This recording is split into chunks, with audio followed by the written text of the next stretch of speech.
Today is May 24th, 2016. Kay Wagner is talking with Dr. Philip Doescher, a retired radiation oncologist. Dr. Doescher did his residency at the University of Minnesota or South Dakota and then transferred to Minnesota, correct? Yeah, med school was Minnesota and South Dakota, and residency was Minnesota. Okay. And then he joined Gunderson Health System in 1980, and what year did you retire in? 4 years ago, probably 11. Okay. 2011. Well, welcome, Dr. Doescher. We're glad to have you here. And Jay Chautka, Medical Media, will be doing the taping.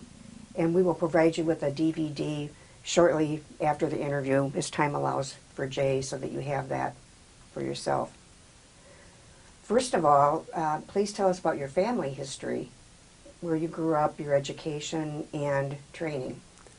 I grew up mostly in Sioux Falls, South Dakota. I went to Augustana College in Sioux Falls, then I went to I went to School of Mines in Rapid City for 2 years after that in physics, which was a dead end. But not being real quick to figure that out, I went towards a PhD in physics at Iowa and realized there's no jobs. I really shouldn't do this. I need to find something else. So then I started deciding what to do, and I was really frustrated. I remember that. I just didn't know which way to go. And I talked to my dentist and said, I was thinking of going to dental school. He said, why don't you go to med school? And it never occurred to me in a million years. I thought, yeah, well, I'll look at it. And I did. And I had to take some prerequisites. Back then you needed a whole bunch of prerequisites which have nothing to do with anything, but that's what they did. And finally, after getting those accomplished, I finally started med school in probably 1971 or 2. And did 2 years in South Dakota, 2 years in Minneapolis, and then I stayed there for my residency. So, what did your father and mother do for a living? My father sold feed for livestock, and he managed farms. This was 100 years ago, and my mother's a homemaker. And I had 3 brothers. And what did they go on to do? My brother is a CPA, and he worked for Good Samaritan. He's still in Sioux Falls, in fact, and retired. He's about 7 years older than I am. And the other 2 were unfortunate. One was schizophrenic. He killed himself at age 21, which is just the most awful disease known to man, is schizophrenia. You can get cancer and you die in a few years, and that's okay. But if you have schizophrenia, you don't die. You just torture everybody around you. It's just god-awful. And my other brother had Down syndrome, and he really was a fun person on this planet. Life was good. It was great. He couldn't do much, but he always had his things he liked doing, and he always was happy. And there was such a difference. You know, if you get to pick one, pick Down syndrome. Schizophrenia is just not even. It's just, you can't fix it, I guess. Maybe now there's better things, but. So it was a pretty traumatic life for my parents, I think, with what they were dealing with too. Right. How did you decide to become a physician? You talked about that a little bit, but was it your father's suggestion? No. The light bulb went off? No, nobody even suggested. I think it's just kind of I didn't know what to do. And I always say you fumble your way through life, and I sort of blundered into this thought and thought, well, it looks like it might be a good career. I really didn't know anything about it. And so it wasn't like I was driven toward this all my life. It was just sort of happened, I think, more than anything. And I really feel lucky I fell into this, actually. It was a good career. I like what I did for a living, and I felt good about it. So it was okay. Why did you choose radiation oncology? Actually, I had started out in OBGYN at the University of Minnesota, and that was a residency that, in my opinion, wasn't compatible with life. You were on call every 3rd day. You go there at 7:30 in the morning, you're up all night, you never saw a bed, and you're back in the clinic 7:30 the next morning, and every 3rd night you did that. It was just, It was awful. I pretty much decided I was going to drive a truck for Sears before I was going to do this the rest of my life, and so I knew I wasn't going to do that. Although the doing that was okay, it was just the lifestyle was so horrible that I didn't like what I had the hours I had to spend. The surgery part was fun. I was really good at that. You know, I could do that real well, but it's just the hours. And I think I saw the staff guys up walking around at 2 o'clock in the morning when I was on call. I never saw a bed here. I thought, man, this isn't going to get any better. so then I happened to spend a lot of time with people having radiation therapy. But back then, University of Minnesota was a big center for treating cervix cancer, which used a lot of radiation therapy, and I got to know that department pretty well. And actually, one of the staff there, we're looking for another resident, and I thought, wow, maybe this is what I should look at, and I did. Just fumbled into that one too, I think. But anyway, that was just pure good luck, in my opinion, because it was a good choice for me. I loved what I did, and it was very, very rewarding, and I would do it all over again. I tell a lot of people when I see medical students, you should look at this. It's a good life. So I guess that's how it happened that I blundered into it.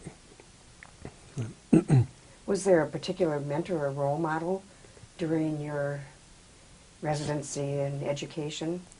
Yeah, there really was. Roger Podish was just an incredible guy. He was a radiation oncologist at the University of Minnesota, and I really thought the world of him. I think, you know, it was my goal always be like Roger. So it was neat having somebody that was so incredible and so brilliant and worked so hard. So I think he would probably be my role model. How did you first hear about Gunderson Lutheran? When I started looking for jobs, I kind of looked in just the Midwest, and I only looked at two places. One was Omaha and one was here. And I didn't know anything about Gunderson Lutheran. I don't even know if I'd heard of it until then, but anyway, when I came down and got to see what was here, I was really impressed, and they offered me a job, and I thought, this is great, it's where I want to be. Had the kind of small town that I liked, and so I think another place I just really got lucky and fell into the right spot. Were you married at the time? Yeah. Mm-hmm. Yep, I'd been married from probably 2 years before I even started medical school. So my wife got to live through all that trauma with me. And she has enjoyed living here as well? Yeah, I think this has been good. She likes this place. How many clinicians were here when you joined the clinic? Do you remember? 148. 140? That was me. That was your number? Yeah. Isn't it? It's amazing to me that everybody knows that. Yeah. I mean, it's. Do they still number them? I don't even know. I don't think anymore. My understanding is that it was more for accounting purposes, or than it was, you know, counting up the number of people. Yeah. But I'm not sure. 148. And you were among the first non-Gunderson members recruited. Was that challenging? Oh, I didn't even know that was true. I mean, I saw there's half a dozen Gundersons, and I was 148, so it just seemed like I was in the majority of non-Gundersons. But it didn't change anything, and they were all really pleasant to work with from my point of view. I loved them all. You know, they're really neat people. And they really were. They're a really incredible bunch of guys. Well, radiation oncology has evolved considerably since the 50s, 60s, 70s, and 80s. What, in your mind, is the greatest innovation that you've seen in the field? Oh, there's so many things that happen. The technology has advanced so much with imaging, MRIs and PET scans. We can see things we couldn't see before, and if we can see it, we can hit it. There isn't anything we can't hit if we can see it on MRI. And we can treat weird shapes. We can treat a peanut in the brain. or a horseshoe around the spinal cord. We can just hit those spots very precisely, and because we're such good shots, we get more radiation than we used to get, and not get in trouble. So we've come a long ways in making a difference there. It's still the bottom line is you have to find it early, and then there's some cell types are worse than others. But if we find them early, we can fix things we used to couldn't fix. And the other thing that's changed is combination of chemo and radiation. There's a lot of things that the two together work much better than either one alone. So that's really made a difference on cure rates for many kinds of cancers, lung cancers especially, and lymphomas, and GI cancers, all the main ones. It's really made a difference. And the other thing are probably implants, that little seed implants in the prostate, for example. I did probably 1,000 of those, and they were really very successful, very good way to go. That they gave an intense dose to the prostate without getting anything in the surrounding area, and the local control was extremely good. In fact, we had 7 out of 1,000 that when I looked at it one time, that had failed in the prostate. And that's less than 1% failure rate. So it's a very good way to treat prostate cancer. So there's things like that that have really made a difference. There are a lot of things we did that kind of died on the vine. There were mammal sites where you put a radioactive source right inside a cavity in the breast, and they were okay, but I think it's kind of traumatic and a big deal to do that, and it turned out it didn't make that much difference, and so it's kind of a dead issue now. And we used to use radioactive stents for cardiac restenosis. When they do a cardiac stent, they'll expand the blood vessel, and sometimes it'll plug up again. And if they know it's going to happen, they'll put a radioactive source right into that area, and then it might prevent it. Well, there's better ways to do that now with chemicals, but anyway, that was kind of an offshoot of some of the things we did at one time. But the most significant thing is the way we can do things. It's called IMRT, intensity modulated radiation therapy, and anybody that's been through radiation therapy has probably heard of IMRT, and it's a way of come to focus on a spot from 7 or 9 different angles, for example, and just really hit that precisely. And by doing that, we can treat a head and neck cancer and spare one of the parotid glands, which is the worst thing we do to people is head and neck cancer. It's easier to have a heart transplant than to have a head and neck radiation therapy. But by sparing that other parotid gland, it says the misery is just definitely less. And we can do things like stereotactic radiation, treat a small lung cancer, something the size of a marble or a golf ball in the lung. We can focus on that from 7 or 9 different angles, and almost always destroy that completely, more than 90% of the time. And people don't even know it's happened. They come back 2 months later and they didn't know if you did anything.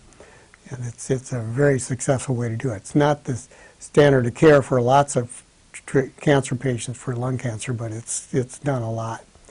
And especially somebody who's not a surgical candidate, we can see a spot and just blast it and it goes away.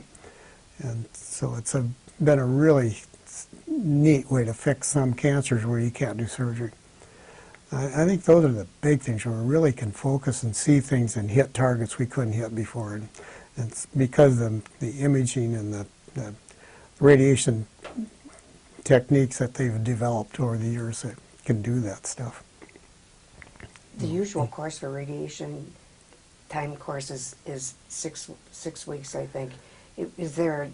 Has that been shortened by technology, or is that still the standard? Oh, it's pretty common. It's a lot of times with prostate cancer, it's 8 weeks now. Okay. And part of that's because we're better shots. We can give more radiation than we used to give. It's the same amount every day all the way through, but because we can give more, it takes a little longer, and because we give more, it works better. So it's 6 to 8 weeks would probably be more routine now. And it depends on what you're trying to accomplish. If you're just trying to make some pain go away, you can do that in 10 treatments. But if you're trying to cure and give the absolute maximum amount of radiation with the best effect, then you stretch it out longer. It's a little safer, and it works a little bit better. So. But that hasn't changed much. there's a lot of things they tried. They tried 3 days a week, and they tried 7 days a week, and that didn't work. 3 days a week, it's just people couldn't tolerate it, and 7 days a week is too much, and they couldn't tolerate that either. So we're back to 5 days a week, just fine. Moving on to your tenure at Gunderson, were you involved here beyond your clinical practice, like boards or committees, medical education, research, outreach? Yeah, I was in a lot of those things. RTOG is Radiation Therapy Oncology Group. There are several things throughout the country, like the pediatrics have a group, medical oncology has a group, radiation therapy has a group. And they get together with the smartest people in the planet, and they all sit down and try and decide what the best way to give radiation is, or a combination of radiation and chemo for different diseases. And they would have 150 studies going at one time. And there'd be 2 arms to the study. We didn't know which was better, so you'd flip a coin, and somebody get one treatment choice, and somebody get another, and then wait 10 years and see who won. You do a lot of work to answer one little question, but that's the way it works. And anything else in research is pretty much an anecdotal story. Well, this guy did that, and look at his results. Well, that doesn't mean anything. You got to have a big national study to really confirm what's the right way to do it. And so it was a big project to be in RTOG, and you had a lot of hurdles to cross, but it was a good thing. And I was on education committees and cancer research committees, but mostly that was probably the biggest thing, was the RTOG. I saw that when I was doing a little bit of research. Yeah. That site came up. Yeah. Well, Gunderson has a strong history of medical education and research. How did medical education and research affect or enhance your clinical practice here? Well, I think I learned a lot. I'd go to all those conferences, every one I could go to. And one of the unfortunate parts, I didn't realize on Tuesday morning, Ed the old Overholt, gave a conference, and it was incredible. And so 2 years before he retired, I was at every one of those. And they were just great. You know, I wish I'd known about it before, but I went to every noon conference I could go to, every medical education conference. They were all great. You'd learn all kinds of different stuff. And some didn't apply to you, but it was still interesting. And so that was really valuable for me to be able to go to all those conferences. And the one I probably did the most is every Tuesday at noon for 35 years that I know of, it was a urology conference, and I went to that all the time. And I always said I knew more about kidney stones than any other radiation oncologist in the world. And it was fun to go to it. Those guys are all my friends. It was a good thing, and it was just turned out to be a wonderful experience to go to that urology conference. And I never missed. I went for I guess I was here 30-some years and never missed that conference. It was just standard part of my Tuesday noon. I always did that. So I have good memories about a lot of the conferences I was able to go to.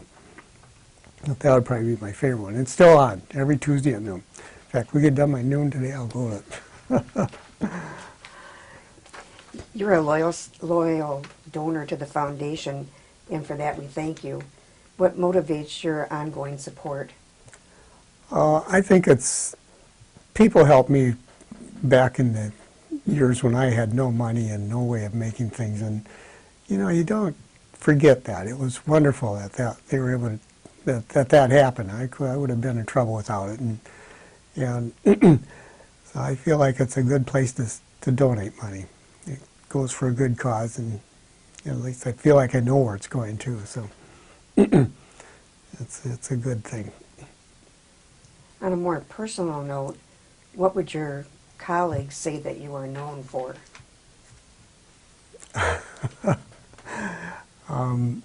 I do a lot of trap shooting. A lot of my friends and I shot with them. They would know about that, trap and skeet, and my hunting trips. I do a lot of hunting, and I guess that's one thing. I have a lot of bonding with a lot of people here because of my hunting and shooting.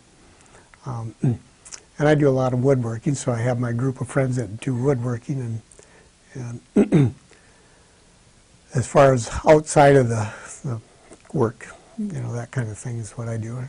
I used to ride my bike a lot and have a group of friends you ride with too. And so there's things like that. I asked Dr. Eric for his memories, and the first one was the hunting. Besides describing you as a stalwart in the radiation oncology department here.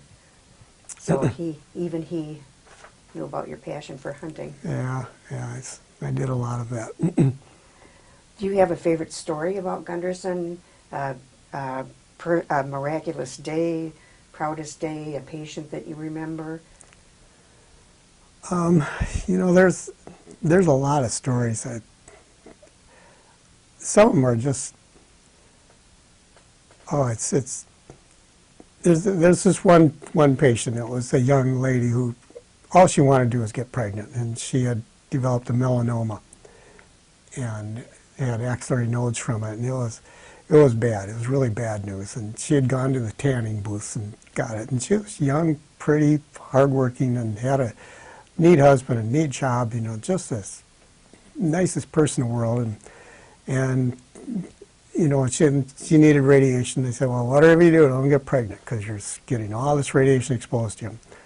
And she'd been trying for years, so she can't happen, And sure enough, she got pregnant. And the big worry is she had a lot of bad cancer, and she was likely to develop metastasis. And the metastasis crosses a placenta like 20% of the time or more if you have metastatic disease. And so this was just really scary. It's just this baby could be born with the same disease she has, if that happened. It turned out that the last I heard, everything was wonderful. She had a normal, healthy baby. She did not have metastasis, and things were good. But it was just this horror, what could have happened to her. And, it's just scary to think of. Some people, what they go through, and, it's just what a chip. Life isn't fair. Mm-hmm. You see that so many times. That hardworking, honest people that don't do anything wrong get clobbered, and why does that happen? I just don't understand it. It's good that this had a successful outcome. Yeah, that one did. As far as I haven't heard lately, but at the time it was good news. But you just think about it every day. Anything else that's a favorite memory about Gunderson? Oh, I think probably the best is all my friends here. I really felt like this was home, and I got to know a lot of people and really had a good time with my fellow workers. And it made it easy to come to work and made it fun. And so that was probably maybe part of the reason I feel so good about my career is I had a lot of people here that I knew, and and I felt good about the patients too. I think what my style is get to know them, ask them what their hobbies are, what they do for a living, who their family is, and you almost always have something in common with some of them, and that makes it real special. You can just, did you get any ducks this weekend? And so it's not just talking nothing but what their problem is, but it made it real special to get to know people.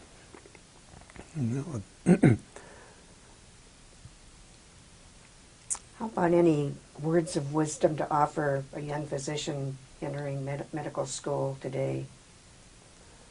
Well, that would be my best advice, is get to know their patients, get to know what they like, get to know something about their family and their, it's easy just the facts. We can do that without knowing anything, but I think people really miss out if they don't get to know more details about who this person really is and what they're going through. And you can do that in my specialty because we would see them every day quite often for many weeks, so I got to know them really well. And that made it again, this is a good career, whereas every other physician you look at see somebody once a year or whatever, 5 times a year, but they don't have the time to spend with them. And so it's been another reason this has been a good career for me, is I've had time to get to talk to people and get to know them. You don't have that when you got a 20-minute slot. You got to get it done. That's true.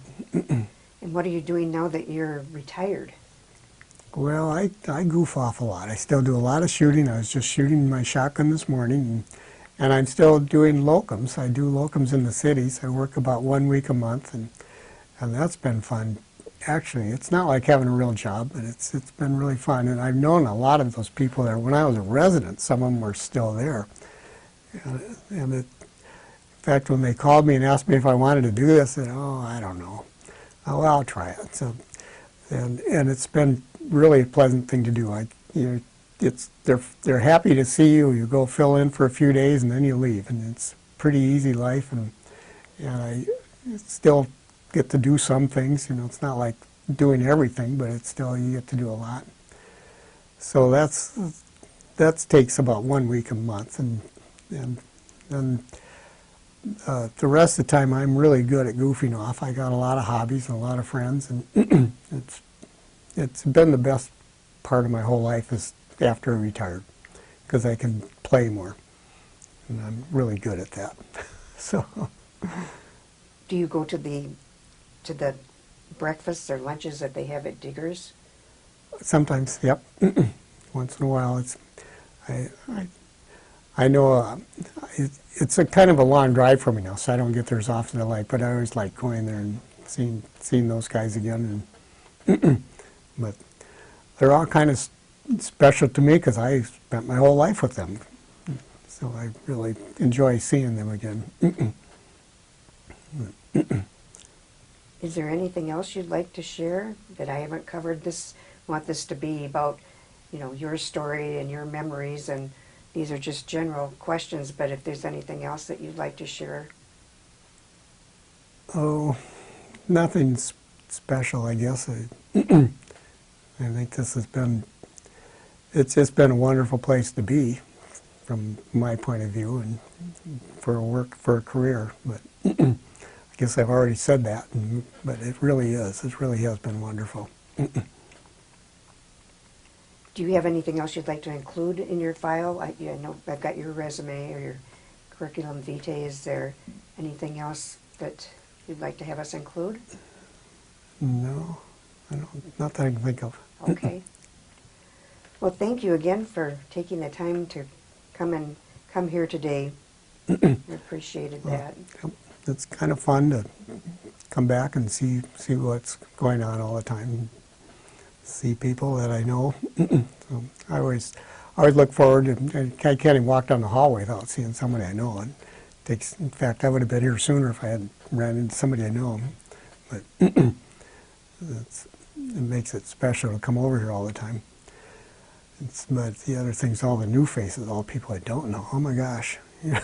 I used to go to the conference and I'd know everybody. Now I know 1/3 of the people. So that's really changed. I know I felt that way coming back too, that it's nice to see somebody familiar because there's so many new faces, but it still has the special feel that it always had for me and probably for you as well. Yeah. It's been good. Well, thanks again. You're welcome.